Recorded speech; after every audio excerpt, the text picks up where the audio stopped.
SBS এর পক্ষ থেকে আমি নন্দিনী সরকার দেবেন্দ্রনাথ ঠাকুরের আত্মজীবনী পড়ছি। বইটি শক্ত মলাটের, ওপরে একটি জ্যাকেট বা পাতলা মলাট দেওয়া আছে, যেটি ব্রাউন রঙের। তার মধ্যে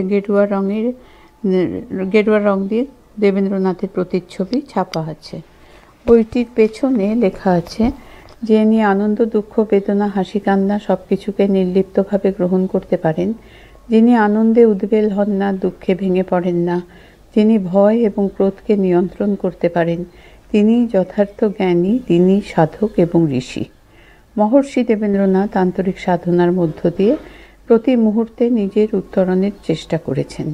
সেই সাধন পথেরই ছবি রয়েছে আত্মজীবনীতে। নিচের দিকে লেখা, সাহিত্য বিহার, 1B, মহেন্দ্র শ্রীমানি স্ট্রিট, কলকাতা 7,09,000। পরিবেশক oriental book company private limited, 56 Surya Sen street, Kolkata 7,09,000।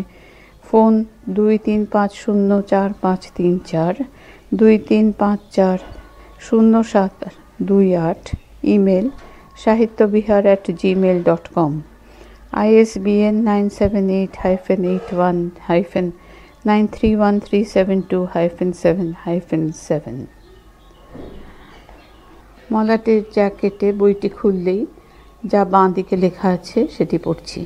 19 শতকে রাজা রামমোহন রায়ের উদ্যোগে বাংলায় যে নবজাগরণের সূচনা হয়েছিল, পরবর্তী সময়ে সেই জাগরণের আলোকবর্তিকা বহন করেছিলেন পণ্ডিত ঈশ্বরচন্দ্র বিদ্যাসাগর, কেশবচন্দ্র সেন এবং মহর্ষি দেবেন্দ্রনাথ ঠাকুর।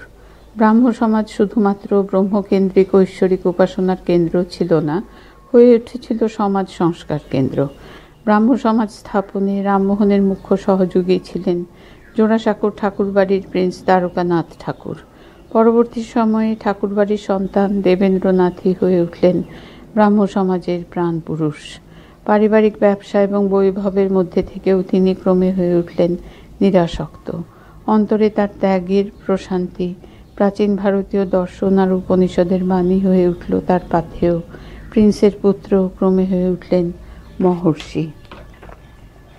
পাতলা মলাটের পেছনের জ্যাকেটের পেছনের পাতাটিতে আছে, তত্ত্ববোধিনী সভা প্রতিষ্ঠা এবং তত্ত্ববোধিনী পত্রিকা, ইন্ডিয়ান মিরর পত্রিকার মাধ্যমে দেবেন্দ্রনাথ সমাজ সংস্কার, বিজ্ঞান ও ধর্ম জিজ্ঞাসাকে মেলাতে চেয়েছিলেন। উপনিষদের ভাবধারা আর সংস্কার সংকল্পকে সামনে রেখেই বোলপুরের ভুবনডাঙ্গায় প্রতিষ্ঠা করলেন শান্তিনিকেতন। মাঘোৎসব, পৌষ মেলা, নববর্ষ উৎসবের সূচনা করলেন। লালমাটির উঠোনে ছাতিমতলায় প্রতিষ্ঠিত হল বাংলার নতুন উৎসব প্রাঙ্গণ। পরে এই মাটি হয়ে উঠল রবীন্দ্রনাথের সাধন ক্ষেত্র। পুত্র জ্যোতিরিন্দ্রনাথ এবং রবীন্দ্রনাথের আগ্রহ ও তাগাদায় বৃদ্ধ বয়সে মহর্ষি লিখেছিলেন আত্মজীবনী। দীর্ঘ 88 বছরের জীবনকালের মধ্যে মাত্র 17 থেকে 40 বছর বয়সের কথা লিখেছেন তিনি।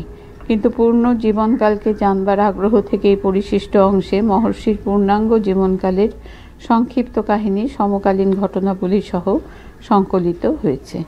জন্ম 15 মে 1817, মৃত্যু 19 জানুয়ারি 1905।